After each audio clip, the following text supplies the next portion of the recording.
This episode of the Digital Desperados podcast is brought to you by SaferNet VPN, found online at safernet.com. Hey, welcome to the Digital Desperados podcast featuring dark tales from the web. Patrick McMurphy is here today to tell us our dark tale. I'm Jim Brangenberg, and I'll serve as your story guide. And of course, we got Brad Hawkins here with us from SaferNet to tell us how they can save the day in many and most situations. SaferNet.com. In fact, here's a commercial that is highlighting what SaferNet can do for you.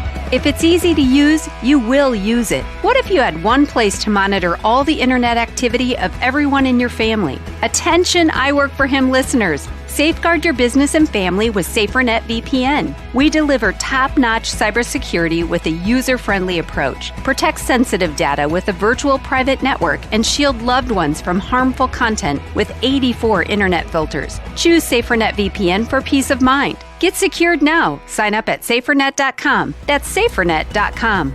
All right, Patrick, which dark tale are you telling us about today? Yeah, so today I want to talk about Alberto Gonzalez. He was the mastermind behind several major credit card heists.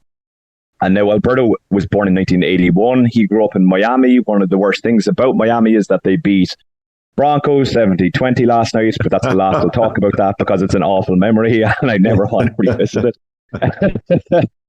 So Alberto... And it couldn't be any more embarrassing than have Miami beat your team anytime, because Miami really hasn't been very good for a long time.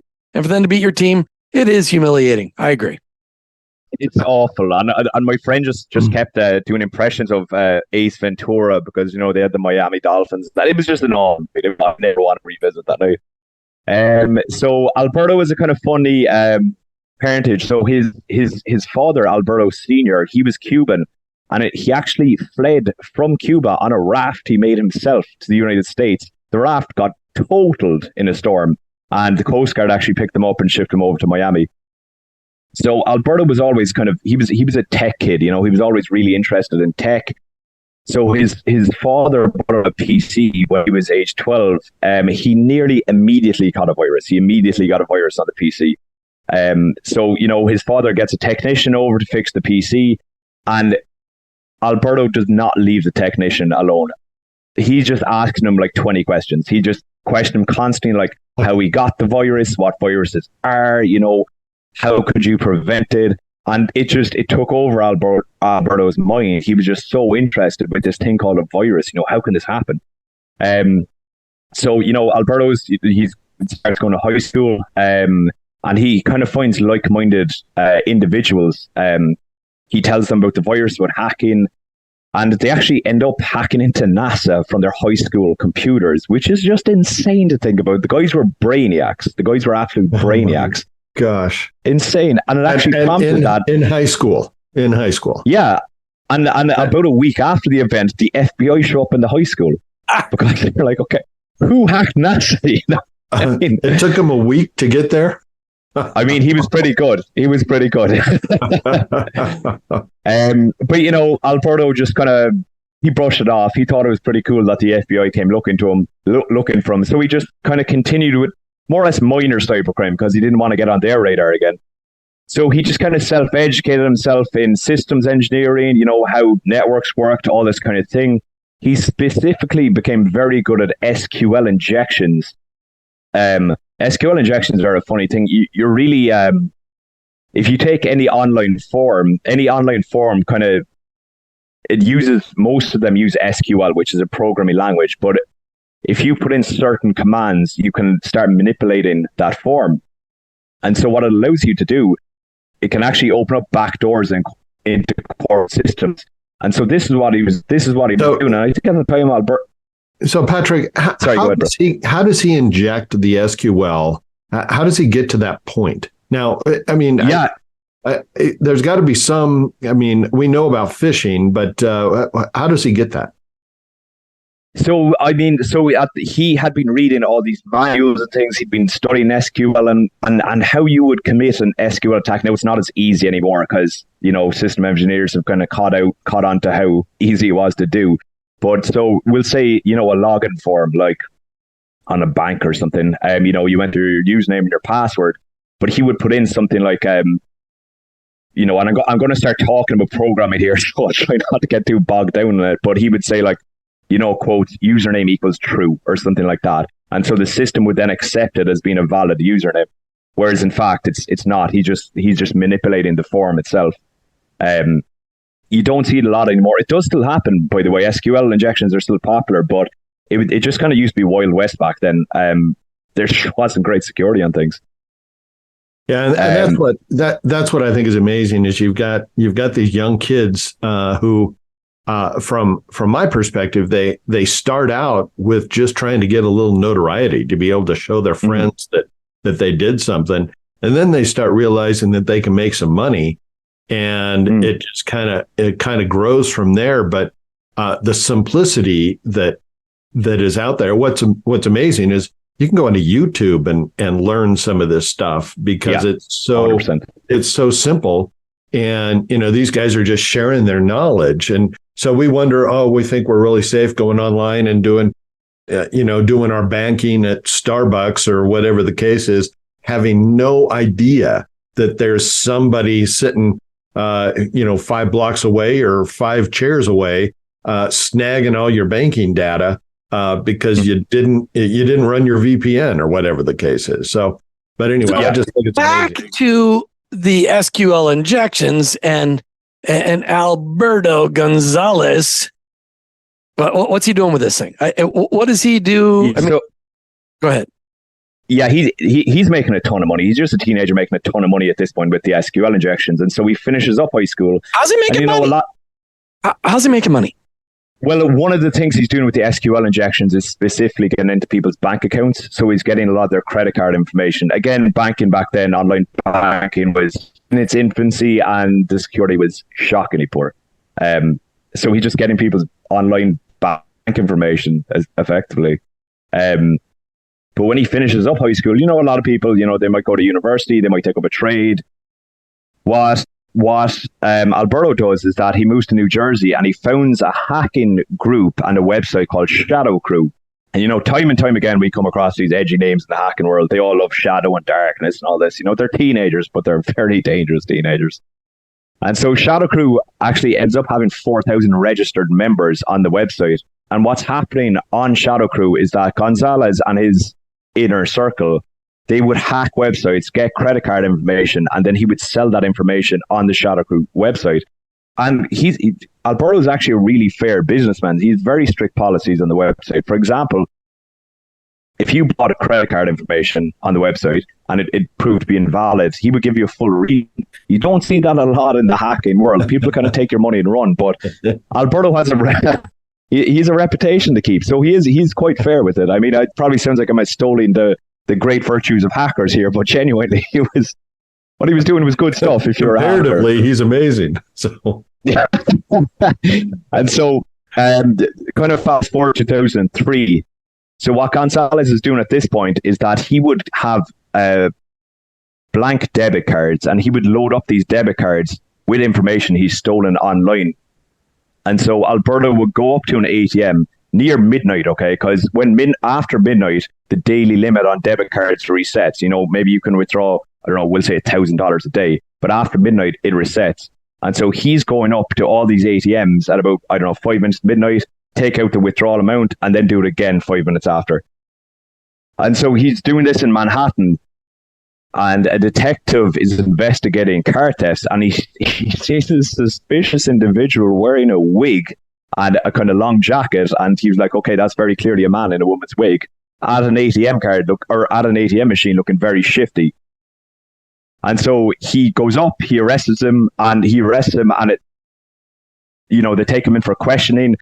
Alberto cracks immediately under questioning, and the police realize they're dealing with a really big fish. He's a big hacker. He's got all his credit card information, debit card information.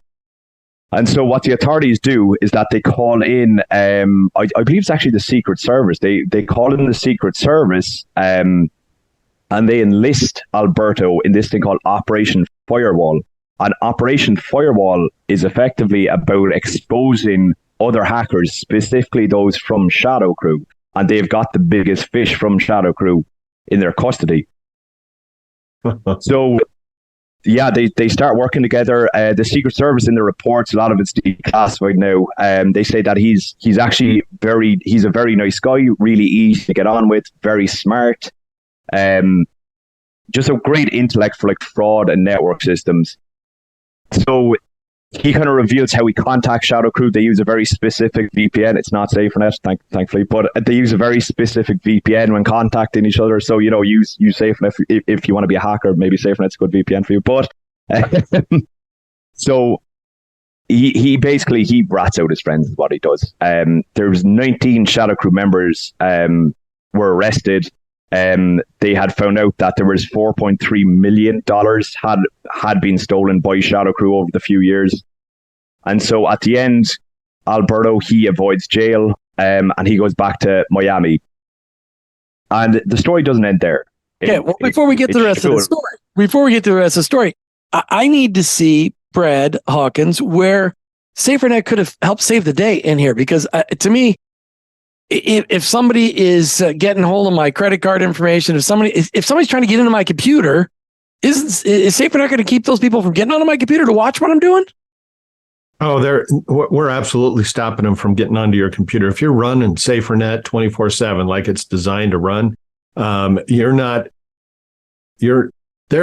what we do is we make it extremely difficult for someone to be able to access the computer.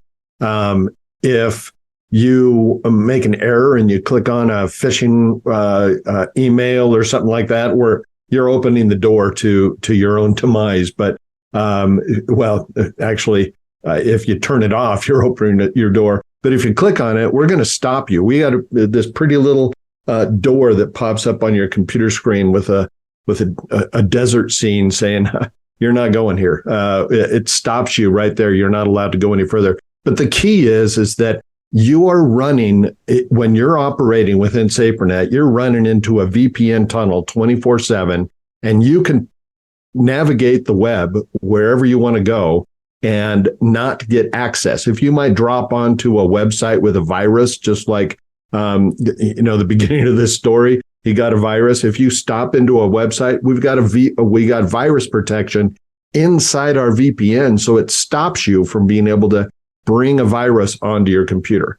So yes, we are doing amazing work. Our developers have done an absolutely amazing job of creating this VPN tunnel that keeps you safe. SaferNet.com. Get protected now. SaferNet.com. All right. So Alberto Gonzalez goes down to Miami. He gets to go back to the lavish lifestyle on South Beach.